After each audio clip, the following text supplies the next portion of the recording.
La douleur vous éloigne des choses qui pourraient vous faire du mal. Mais cela met en place un puzzle, qui est que si le but de la douleur est de les éviter, pourquoi les recherchons-nous parfois? Il y a une grande différence entre la souffrance choisie qui, je pense, a toutes sortes d'avantages, et la souffrance non choisie. Je vais faire une déclaration assez forte ici. Je pense que la façon dont les gens pensent à la signification, à leur notion même de ce qu'est une expérience significative ou un but significatif, ou une vie significative, est qu'elle requiert un certain degré de souffrance.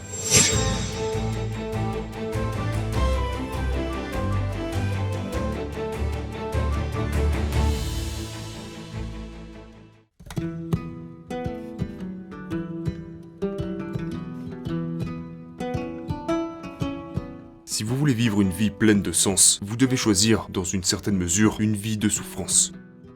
Maintenant, vous pourriez vous demander, pourquoi l'évolution serait-elle si malveillante pour nous maudire avec de la douleur? Mais il y a en fait un parfait argument évolutif à cela. Ça a pour fonction de vous entraîner à éviter les choses qui endommagent votre corps. Tout comme la faim vous pousse à manger, et la luxure vous pousse au sexe. La douleur vous éloigne des choses qui pourraient vous faire du mal. Mais cela met en place un puzzle, qui est que si le but de la douleur est de les éviter, pourquoi les recherchons-nous parfois? Pourquoi allons-nous voir des films qui nous font peur? Pourquoi faisons-nous des choses comme pousser nos corps à leurs limites? Où est l'attrait du négatif? Pourquoi sommes-nous attirés par ces choses? Et c'est là l'énigme qui m'intéresse beaucoup. Je m'appelle Paul Bloom, je suis professeur de psychologie à l'Université de Toronto, et mon nouveau livre s'appelle The Sweet Spot.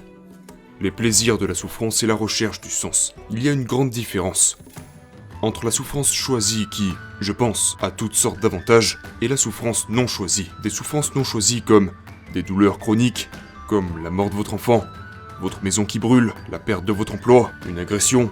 Parfois, ces choses peuvent vous renforcer. Parfois, elles peuvent vous construire spirituellement, émotionnellement ou même physiquement. Mais la plupart du temps, ces choses sont mauvaises pour vous. Alors évitez-les. Si vous le pouvez, évitez-les. Je pense que la vraie valeur de la vie, que la vraie richesse se trouve dans la souffrance choisie.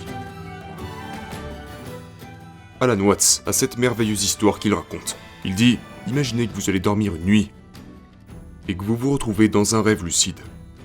Que vous pouvez rêver ce que vous voulez, toutes sortes de joies, de plaisirs, toutes les expériences que vous voulez. Si vous pouvez le rêver, alors vous pouvez le vivre. Puis vous vous réveillez le lendemain matin, et puis la prochaine fois que vous allez dormir, vous pourrez à nouveau faire le rêve que vous voulez. Une fois encore, c'est un rêve lucide. Et à nouveau, vous explorez le plaisir et toutes sortes d'excitations. Mais tôt ou tard, Alan Watts souligne que vous allez vous lasser de tout ça.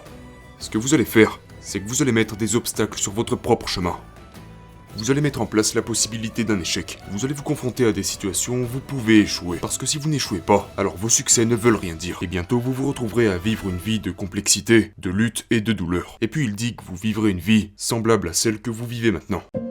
Il y a une profonde perspicacité ici, qui est que les bonnes choses de la vie n'ont de sens que par rapport aux mauvaises choses. Si vous gagnez toutes les compétitions auxquelles vous participez, il n'y a pas de plaisir à cela. Vous devez avoir la possibilité d'échouer. Si toutes vos expériences sont positives, alors elles cessent d'être positives. Vous avez aussi besoin de négatifs. D'un point de vue darwinien, ce n'est pas un mystère que nous recherchons de la bonne nourriture, de la bonne compagnie ou toutes ces bonnes choses.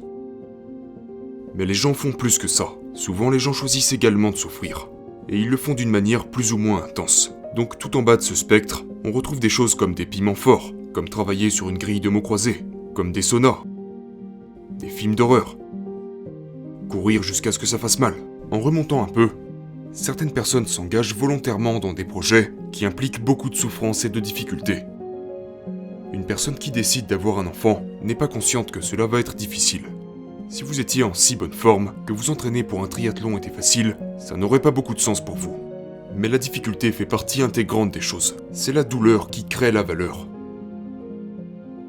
Je m'intéresse depuis longtemps à la relation entre une vie qui a du sens et la souffrance choisie. Le sens, de manière générale, est intimement lié aux souffrances et aux difficultés les plus lourdes. J'irais même jusqu'à dire que, si ce n'est pas dur à un certain niveau, si quand vous regardez en arrière sur elle vous ne frémissez pas un petit peu, c'est que ce n'est probablement pas significatif. Une enquête a été réalisée sur plus d'1 million de personnes, et le sondage posait la question « Quel est votre travail ?» Et ensuite ils ont demandé à quel point votre travail est significatif.